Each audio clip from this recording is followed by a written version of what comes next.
So today is Saturday, December 10th, 2016. I'd like to read to you a little quote that someone, an old friend, posted on Facebook recently. It's something I'd forgotten about, or at least the specifics of it.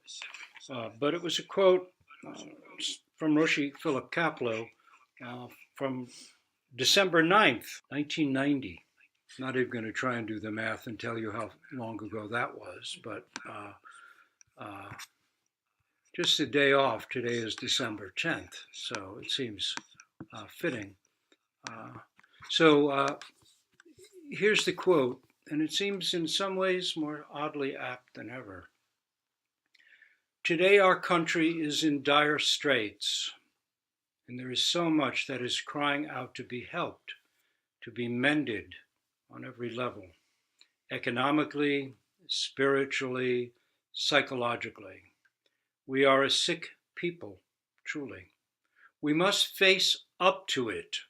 And I submit that by following the teachings of the Buddha, we can do much to help others, to help our country in its time of greatest need.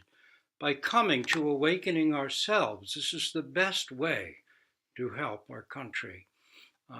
Kapleau Roshi believed that very deeply, seeing the transformation that Zen practice realization had opened for him. He had been, of course, the court reporter for the Nuremberg war trials and then the Tokyo trials, the official chief court reporter.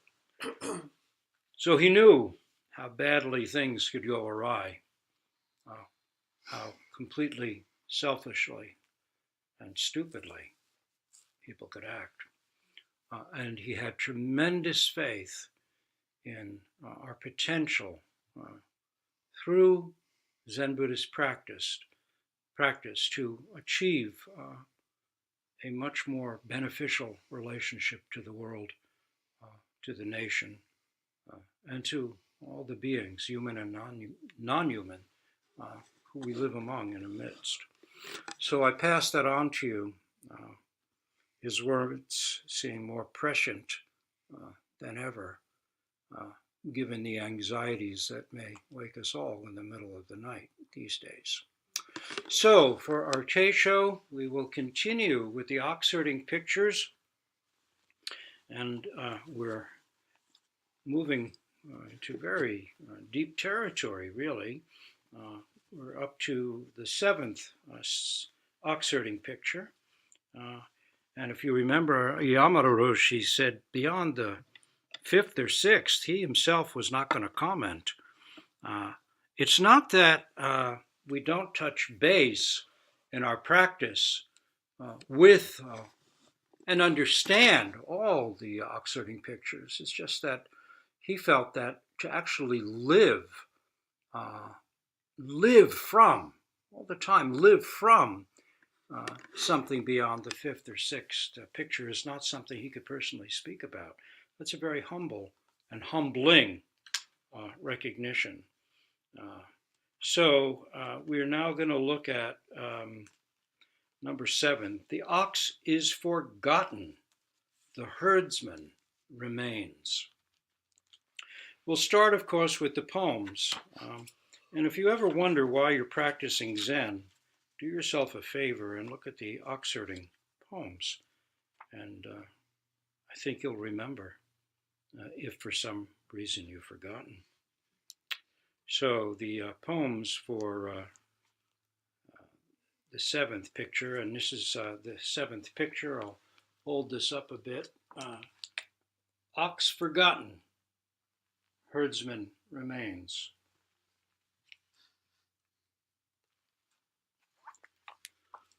So, and again, we're using the book, The Ox and His Herdsman, a Chinese Zen text with commentary and pointers by Master D.R. Otsu, who I do not know anything about, and Japanese illustrations of the 15th century translated from the Sujimura Buchner version by M.H. Trevor. 7. Ox forgotten, herdsman remains. There is no duality in the Dharma, only as a temporary expedient has the ox been portrayed. like a snare in which a hare is trapped, hare, H-A-R-E, rabbit, or a weird basket in which a fish is caught. To the herdsman it is now as if the moon came out of the clouds, or as if shining gold were separated from dross. The one cool light was already shining before the world came into existence. That's the intro. Now the first poem.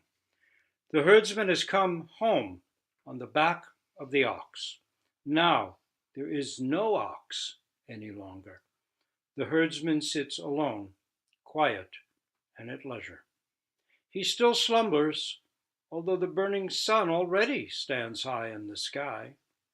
Useless whip and rein, thrown away under the thatched roof. Second poem. Although the herdsman has led the ox in from the mountain, he is no longer to be seen in the shed. The straw coat and the bamboo hat have become useless. Singing and dancing, the herdsman leads a leisurely life, not bound to anything anymore. Between the sky and the earth, he has become his own master. 3. The herdsman has come home. Now home is everywhere. If object and self have disappeared, peace reigns the whole day. Believe in the peak, entrance to the deep secret. On such a peak, a person belongs no more to the human world. And the note says, or any world for that matter. So, lovely poems. When we think of Hakuin's verse, which we just recited in praise of Zazen, our form now being no form, and going and returning, we never leave home. Our thought now being no thought, our dancing and songs are the voice of the Dharma. He seems to be expressing exactly what the poems of the seventh ox-herding picture are presenting. Singing and dancing, the herdsman leads a leisurely life, not bound to anything anymore. And the herdsman has come home. Now home is everywhere. If object and self, that is self and other, have disappeared, peace reigns the whole day. But don't mistake that for suppressing a thing or thinking nothing is the point, as we'll see. So let's look at the commentaries now. At the previous stage, the seeking herdsman and the ox who was sought were brought back into one unity in the concentration of the nature. The awareness of the truth was one, but not yet forgotten. The herdsman assigned himself to his nature and the law of his nature, but this is not yet the real awakening, because in the unity mentioned, the ox, with whom the herdsman is united, still remains. Indeed, he is still somewhere in the conscious or unconscious of the herdsman. The continued presence of the ox is a deeply concealed and almost imperceptible hindrance to the herdsman's attaining real freedom. At the seventh stage, even unity is passed through and left behind. The experience of the truth one is forgotten. We go beyond, I've got it. That's already a hindrance. The herdsman goes beyond, yeah, I've got it, I see it, I understand. That's not yet ordinary. The herdsman begins to enter the region in which complete awakening is the same as not yet awakening. Awakened, he stands in it, independent of all, his own master between sky and earth. Master Rinzai once said, in the midst of the body, there lives a true person of no rank. He continually goes in and out through your senses. He who has not yet experienced him, let him see and penetrate it. If one has seen into this true person of no rank in oneself, then all beings return into oneself. Error and awakening, gain and loss, right and wrong, good and bad, are brought into the original non-difference, which is the same as no self-centeredness. The light of the original nature shines clearly and transparently beyond all time and space. Forward. Dharma here means the origin or original nature of all beings. In the Kegon Sutra, it says that the king of the Dharma is the one Dharma, and in the Hokke Sutra, that in the whole world of beings rules only the one Dharma, not two, not three. Hakuin says it right in our chant. Then the gate to the oneness of cause and effect is thrown open, not two and not three. Straight ahead runs the way. At the ordinary level, good and bad, etc., are separated, but in the primordial, there is no good and bad, etc. Of course, that doesn't mean that one should be confused about good and bad. I resolve to do good. I resolve to avoid evil. I resolve to save the many beings. These are the three general resolutions of Buddhist practice. This is not something to fool around with, thinking, well, it's all one. There's no differences. Yes, there is no good and bad, but be very discerning about how one applies that in one's life. There is good. We should uphold it. There is self-centered behaviors which we should eschew. Our aim is to be of benefit to all beings.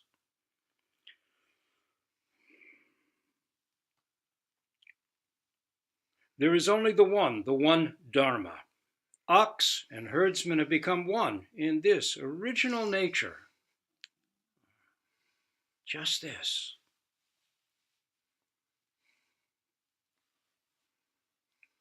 The Buddha nature begins to shine in this being one, which is non-difference, or non-separation, or non-duality.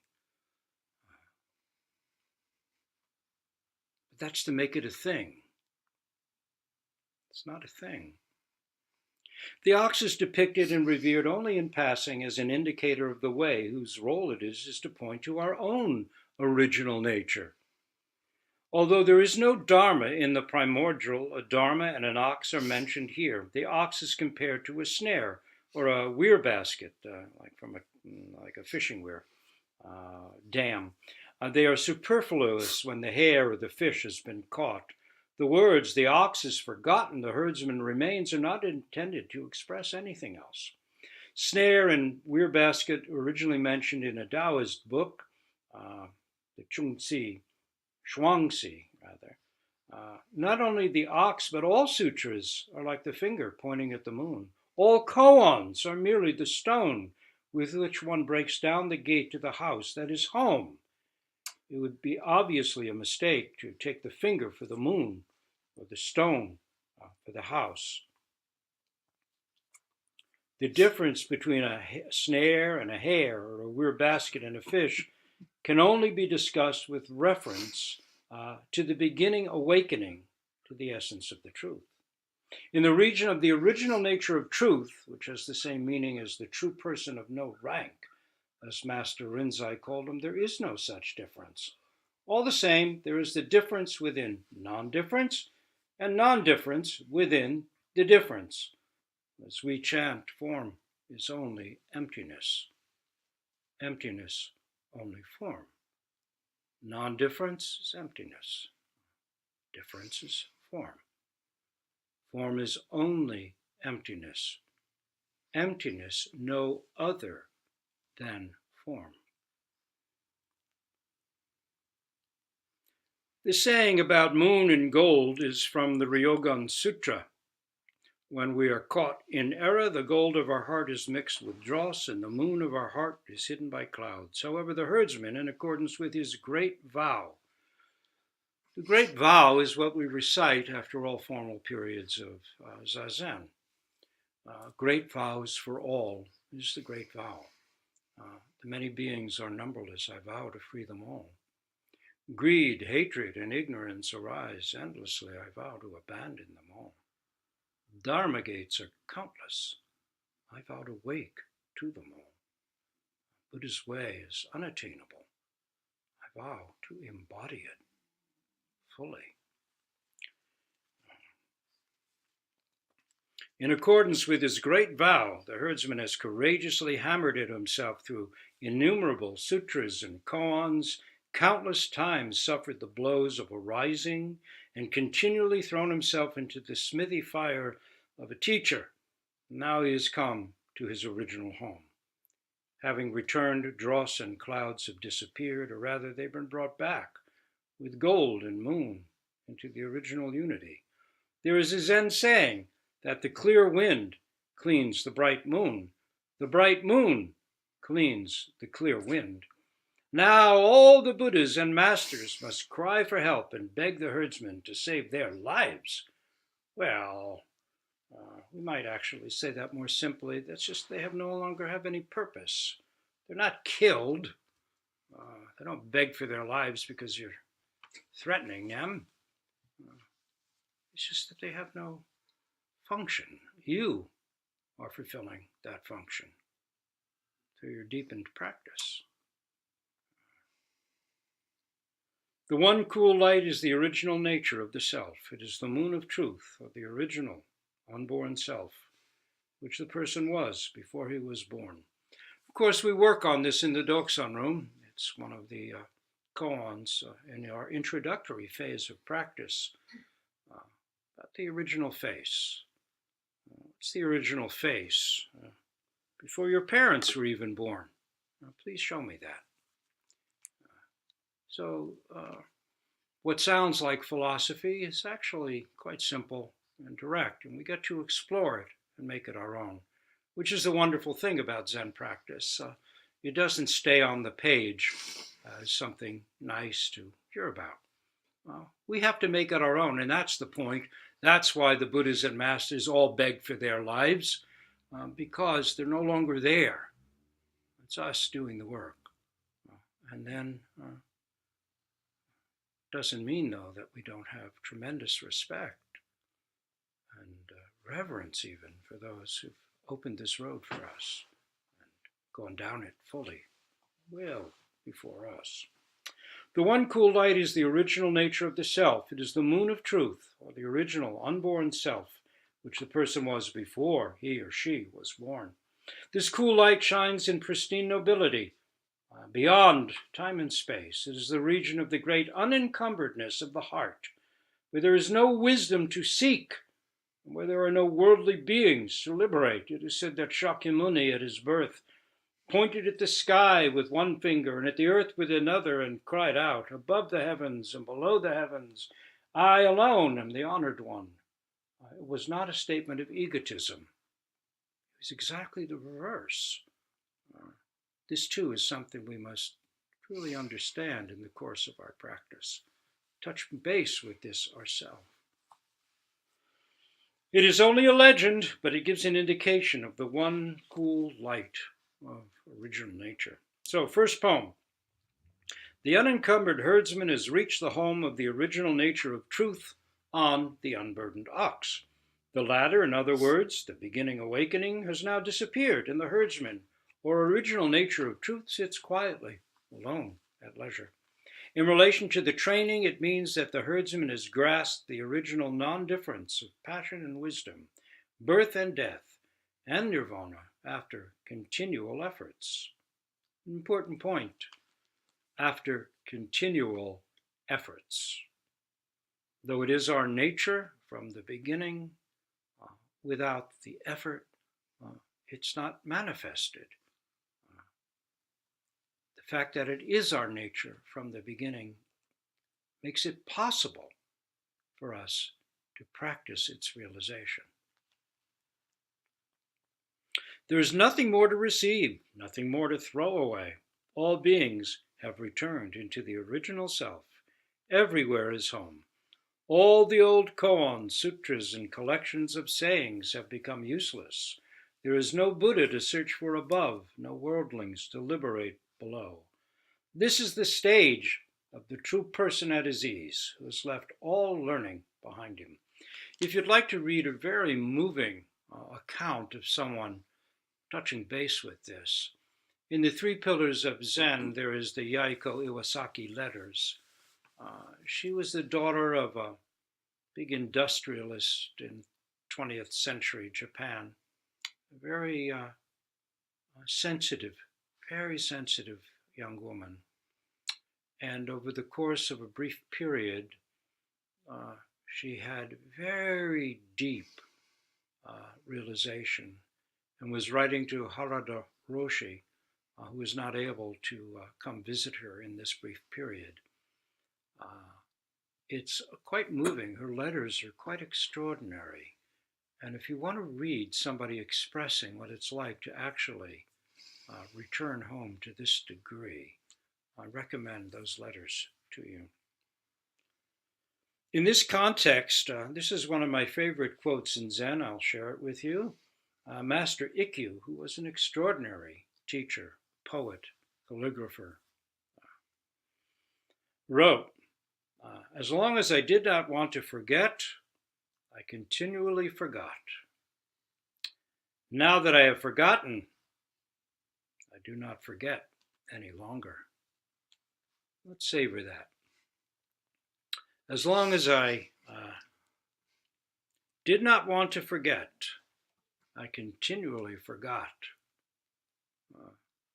This really sums up the nature of practice quite wonderfully. Oh, there's this wonderful thing. I've touched base with it. I know it's true. I really don't want to lose it. You keep losing it. Forgetting the self completely, the one trying to remember. And there's nothing I need remember. Prajna paramita. There is no pain or end of pain, a wisdom to attain, relying on nothing. The bodhisattva lives completely present, responding appropriately to everything. This is quite a lofty statement, and Ikkyu presents it so simply, wonderfully. As long as I didn't want to forget, I continually forgot. Now that I've forgotten, I do not forget any longer. This last sentence, says Master Otsu, has the same meaning as the ox is forgotten, the herdsman remains. One more saying by Master Myo also belongs here. For days now, I no longer work for a future life. I hand over everything to breathing in and breathing out. Let me repeat that, because this too touches the core of practice, whether it's koan practice or breath practice. For days now, I no longer work for a future life. I hand over everything to breathing in and breathing out. I release everything, breathing in and breathing out. All my worries, all my self-concern. That's all part of a future life. What will happen? I hand over everything to this breath.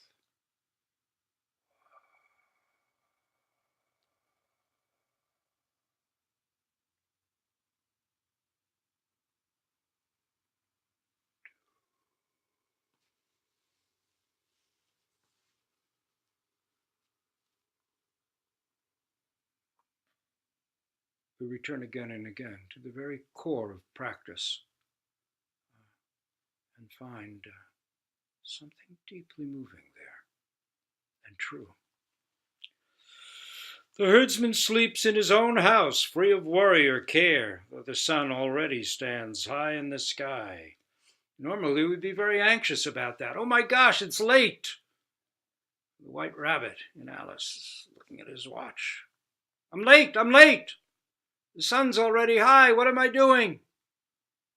Still in bed. I gotta get going. Oh my gosh.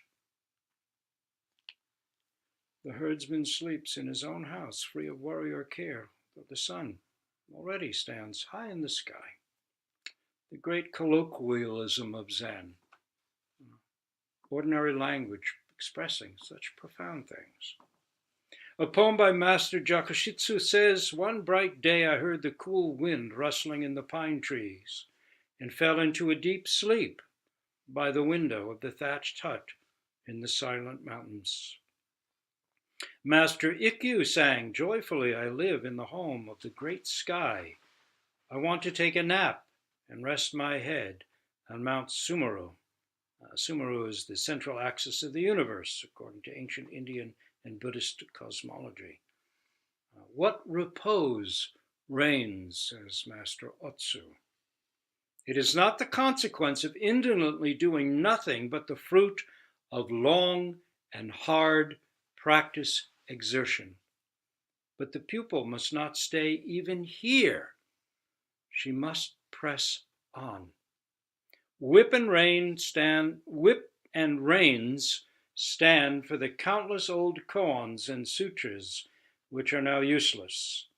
But whoever takes the word useless literally will certainly go as quickly as an arrow to hell.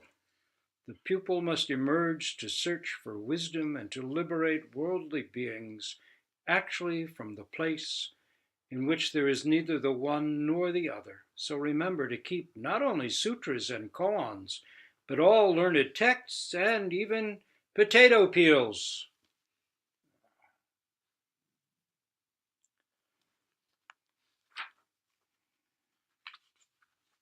I think we can fit it in.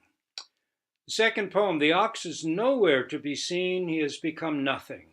In fact, there's not even nothing any longer. Form is only emptiness. Emptiness only form. There's not even nothing. Nothing is not even nothing."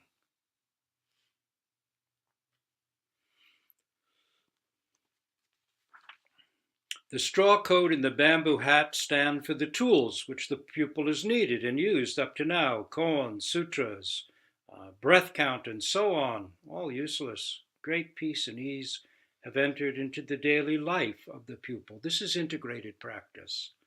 It's all entered, immersed, seeped through every layer and level of someone's character and being. Great peace and ease have entered into the daily life of the pupil. When he is hungry, she eats. When she is tired, he sleeps. Of course, it should be, when she is hungry, she eats. When he is hungry, he eats. When she is tired, she sleeps. When he is tired, he sleeps. He uses the one cool light in his whole life and yet does not waste it. When this light unfolds, it fills the whole world. When it withdraws, it does not fill the smallest corner. No cloud, meaning, no worry casts a shadow over the heart of the pupil. He is not bound by anything, neither Buddha nor devil. The wooden man sings. The stone maiden dances. In other words, great liberation and great deeds take place. Unencumberedness does not permit sticking to any limited view, any particular set of rules. However, there are the precepts always of appropriate behavior. These are the guides that we acknowledge as the real activity of our minds expressed in the world. Third poem, "For the herdsman who has come home, it is home everywhere, whether in the field or on the mountain. He stands in the midst of the original nature of Buddha, object and I that is self and or object and I, ox and self, then and now, all wholly forgotten. A person enjoys his purity the whole day long in such forgetting. The ox who was living wild in the mountains in the beginning was led into the house and domesticated. Now he goes free, whether it is along the way of ascending or the way of descending. Whoever has not yet climbed the peak does not know the landscape of ascending. Whoever has not yet got used to domestication does not know the circumstances of descending. The scholar who simply chases after words and books does not know the nature of ascending. The Zen Buddhist who is content with a minor awakening does not know about descending. The one is as incomplete as the other. The pupil must first climb the high peak and then dare one more step over and beyond it. There's a koan that we work on in the Wumen koan, Gateless Barrier, Mumen koan. Take a step from the top of a 100-foot pole. It takes quite a lot to climb up to the top of a 100-foot pole. But that's not yet it. Take a step from the top of a 100-foot pole, and your whole body is revealed as the world of the 10 directions. That's a wonderful, very important koan, especially for lay people living as we do in a very diverse world. The third poem points to the step beyond the peak. Home is everywhere. Even when the herdsman wanders along the busy road, is the same as if he were sitting on the mountain peak. Even when he sits on the peak, it is just the same as the busy road. He is not lulled by the silence of the one, nor pushed hither and thither by the throng of the other. Peace reigns the whole day because of this. The description of the peak as the entrance to the deep secret is quoted from a poem by Master Tian Tai Shao, which runs as follows. The peak entrance to the deep secret does not belong to the human world. Outside the heart, there are no beings. As far as the eye can see, everywhere, green mountains. On the basis of this poem, Master Fa Yen gave his pupil the seal of transmission and said, with this poem, you become fit to inherit my school. The peak entrance to the deep secret is each person's original nature. The peak entrance to the deep secret is each person's original nature. Believe in the peak, in other words. Believe in the original nature. Believe in heaven and hell. Believe in then and now. Believe in everything.